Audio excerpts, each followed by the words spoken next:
Welcome, here I've got Samsung Galaxy S21 Plus and I'm gonna show you how to turn on and off the camera grid lines at this device.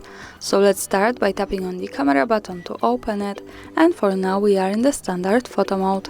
From here let's go to the left corner to this button. When we tap on it we can open the advanced camera settings. Now let's just simply slide a little bit to the useful features category.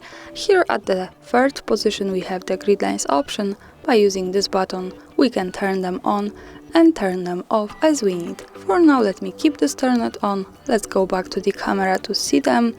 Now, as you can see, we have these lines. This is useful, for example, when we want to use the rule of thirds in photography or making experiments with composition.